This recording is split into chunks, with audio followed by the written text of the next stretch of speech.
ဆိုဝါကောင်းမကွယ်ရွှေမိုးလေးတွေညိုတော့ချစ်တင်တော့ခဲ့တာရဲ့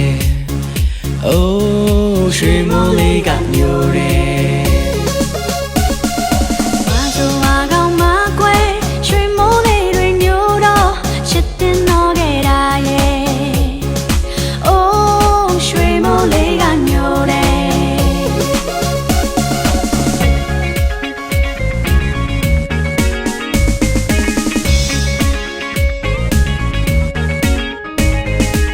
မိုးလေးကတဖွဲဝဲရွာတော့ပြိုမေဝဲတတိရတယ်